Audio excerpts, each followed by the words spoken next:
This film began in 2016 when 47 criminals from South Korea who fled to the Philippines were finally caught and brought back to South Korea by plane. However, when the criminals arrived at the airport, a terrible incident occurred when a man who was a member of the victim's family was desperate to commit a bombing to take revenge on the criminals. In this incident, dozens of people died, including the man. The scene then switches to 2022 when the police managed to catch 20 criminals from South Korea who have fled to the Philippines. Not wanting the incident in 2016 to happen again, the government decided to repatriate the criminals using a cargo ship that would depart from Manila to Busan. However, it is different from 2016. The criminals who will be sent home to South Korea this time are the most dangerous and notorious. The government orders them to be escorted as much as possible and assigns elite police who are highly trained and experienced in dealing with these dangerous criminals. One of the most dangerous criminals is Park Jong-do, who was proven to have raped 30 women and brutally killed them. It turns out that Jong-do doesn't seem to regret his actions that have killed dozens of women and instead acts arrogantly by insulting the leader of the elite police team, Lee Sok-woo, and spitting on him. Sok-woo, irritated at being insulted by a criminal like Jong-do, then beats him to humiliate him in front of the other criminals and warn them not to underestimate the police. Meanwhile, at the Seoul police headquarters, a commando team led by a man named Dae-woong is seen supervising and giving directions to Sok-woo and his team, who will escort the criminals while at sea. The criminals are placed in detention cells, where 2 prisoners share the same cell, and each cell will be guarded by the police. Soon after, Sok-woo tells some rules that prisoners must obey during the trip, but most protest and even try to anger him and his team. However, a male criminal named Lee Do-il doesn't seem to mind the rules because he looks calm and doesn't say a word, which makes him seem mysterious. Besides the male criminals, Sok-woo and his team guard several female criminals on the mission. One of them is a woman named Choi Myung-ju, who was charged with the murder of her husband and her parents-in-law. So Myung-ju and the female criminals will be watched by the policewoman named Lee Da-yeon. On the other hand, a male doctor named Kyung-ho is assigned to the mission to anticipate an incident that requires medical assistance. In doing his job, he is assisted by a female nurse named Yoon-ji, who seems uncomfortable being on the cargo ship. Soon after, they seem to be conversing while tidying up their things. However, Yoon-ji is completely unaware that Kyung-ho is keeping something from her. He apparently brought some medical equipment and drugs that are not normally carried by doctors in general. Besides medical officers, Sok-woo and his team are supported by several cooks who will prepare food for the prisoners and the entire crew on duty on the cargo ship. While the kitchen staff serves food to the prisoners and police on duty, Kyung-ho sneaks into the ship's engine room carrying some medical equipment and medicine. He turns out to be assigned to inject drugs into the most dangerous criminal on the ship, nicknamed Alpha, so he stays asleep during the trip to Busan. However, Sok-woo and his team don't know about Alpha's whereabouts on the cargo ship because he is a special prisoner who was secretly placed on the ship by Dae-woong. At the same time, in his office, Dae-woong is seen checking several classified documents regarding Alpha, who turned out to be a military prisoner. He seems to have a certain goal and intends to keep it a secret from Sok-woo and his team. At midnight, Jong-do secretly takes out a previously planted wire under his tongue. He unlocks the handcuffs on his hands using the wire. After successfully freeing himself, he gives the wire to a prisoner who shares a cell with him so that the man can free himself. At the same time, the cooks on duty on the cargo ship are seen to be up to something because they turn out to be Jong-do's subordinates disguised as cooks. Just like Jong-do, they are also criminals who do not hesitate to kill their targets ruthlessly. After killing the real cooks, they assume their identities and sneak onto the cargo ship to free him. As planned, Jong-do and his subordinates then started their action at midnight. They were caught by 2 police officers on guard, but they did not hesitate to brutally kill the police and put their bodies in the walk-in refrigerator. After that, they headed to the ship's control room and killed the crew. They also cut off all communication networks so the police couldn't call on Dae-woong and his team at the command center for help. Jong-do then lures a policeman to open his cell. After the policeman gets into his cell, Jong-do attacks him and beats him brutally.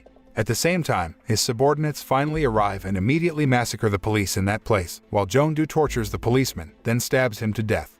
Shortly after, Sok-woo, who received a report about the attack, rushes to gather his men, including Da-yeon, to fight the criminals. When they enter the ship control room, they are surprised by an attack from Jong-do's subordinates, who killed the ship crew. They were also involved in a fierce shootout until finally, Sok-woo and Da-yeon managed to defeat Jong-do's subordinates.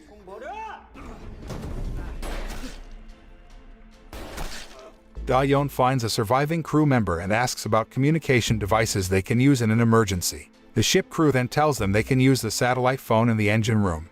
Meanwhile, Jong-do, who had released the prisoners, then received opposition from Do-il, who suggested that he give up his intention to hijack the cargo ship because, sooner or later, they would get into trouble because of this. However, he completely ignores Doyle's warnings and goes ahead with his plan to kill the cops and take control of the cargo ship. On the other hand, Kyung-ho, hearing gunshots, decides to shut himself up in the infirmary with Yoon-ji because they don't want to get involved in the chaos on the ship. While Jong-do heads to the engine room, a criminal named Kun-bae is seen doing his job of moving the bodies of the police into the walk-in refrigerator. However, unknown to them, the drain pipe in the room had a leak, so the victim's blood flowed through the pipe leading to the engine room and accidentally dripped onto Alpha's face.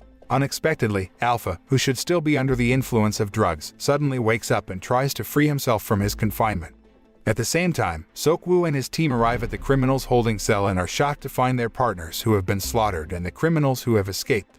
Knowing that Jong-do and his subordinates intend to destroy the satellite phone in the engine room, they rush there.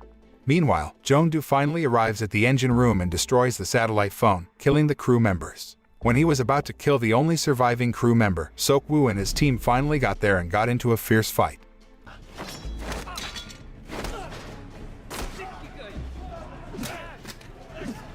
Soon after, Alpha, who had managed to free himself from his confinement, suddenly appeared in front of them and brutally killed one of the criminals. Even though his vision was blocked by a piece of wire sewn into the skin of his face, Alpha could tell where his opponent was because his vision could detect other people's body heat, and he had a keen sense of smell. He is also very tough and has more speed than normal humans, so he can easily overthrow his opponents with just one attack.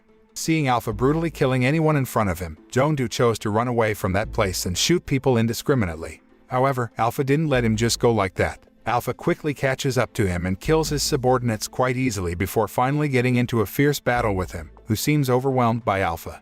Even though Jong-do is a dangerous criminal who has killed dozens of people, he cannot fight Alpha, who beats him brutally and takes his life in a very heinous way. Meanwhile, Do-il, Sok-woo, Da-yeon, and a prisoner named Su-chol, who survived the massacre perpetrated by Alpha, try to escape from that place. Soon after, Do-il briefly engages in a fight with Alpha to distract him from Sok-woo and the others who are trying to escape.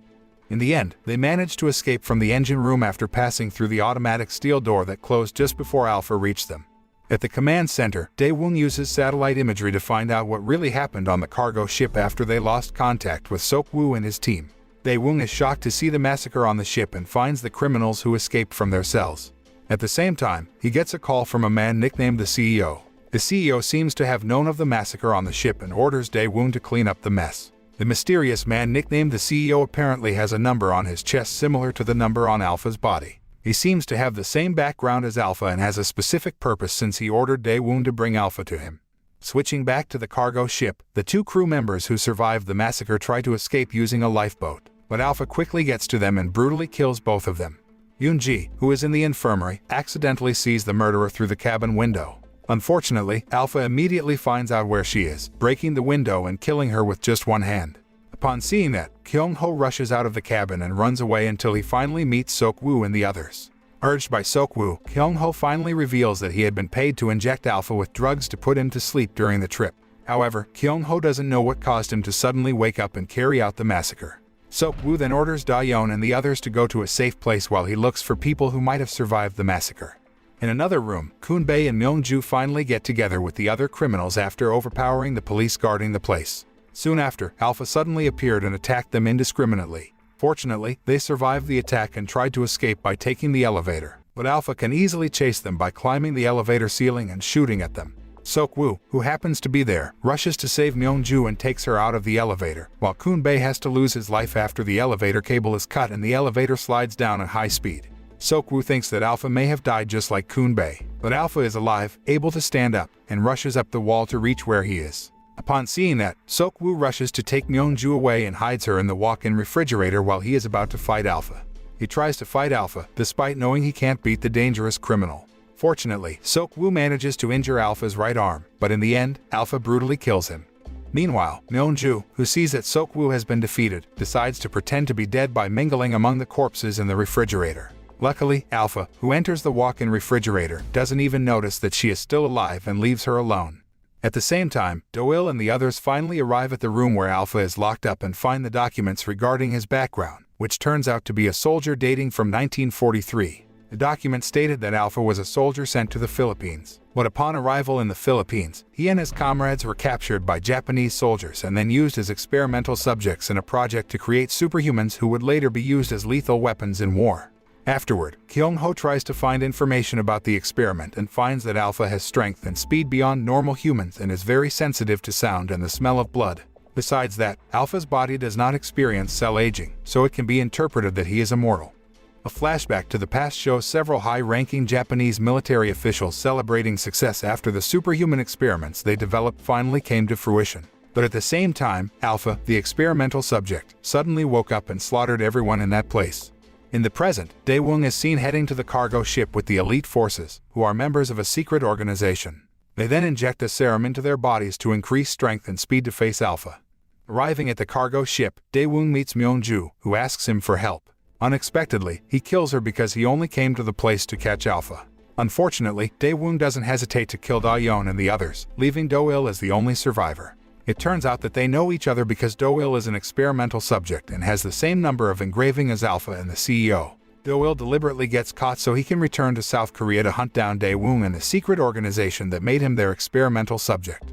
In the past, Do-il and some other guys were kidnapped by people from Daewoo's secret organization to be used as experimental subjects for Project Wolf hunting. However, the experiment fails as they are declared dead. Surprisingly, Do-il suddenly revived, indicating that the experiment was successful. However, Do-il hides from Daewoo and his secret organization and starts a new life. Sometime later, he finally marries the woman he loves and has a baby boy. However, Daewoo and the people from the secret organization find out that Do-il has survived and are hunting for him. They finally found him and did not hesitate to kill his family. Turning to the present, Do-il, determined to take revenge for the death of his family, then disguises himself as one of the dangerous criminals so he can return to South Korea. During Do-il and Daewoo's dispute, Alpha suddenly appears and attacks them.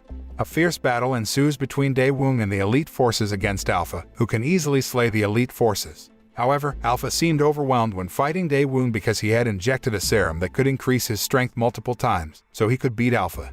He finally manages to defeat Alpha and continues his fight against Do-il. Even though Daewoo is much tougher than him, Do-il doesn't just give up and fights tooth and nail to beat him.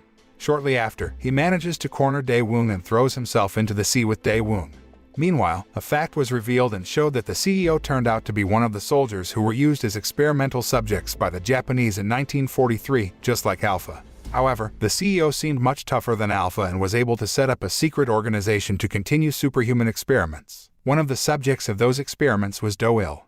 While at his headquarters, the CEO meets a boy who is one of his experimental subjects. Surprisingly, the boy turns out to be Do-il's son, who is still alive and held captive at the base after Daewoo realizes that the boy inherited his father's superhuman gene, which makes him the only superhuman born who does not require serum to increase its strength. The film ends by showing Do-il surviving after plunging into the sea. He swims to the mainland and is determined to continue his revenge by destroying the people in the secret organization who killed his family. The moral message that can be learned from this film is never to make humans or living things as experimental subjects because, in the end, they will turn against us and destroy us to take revenge for the suffering they have experienced.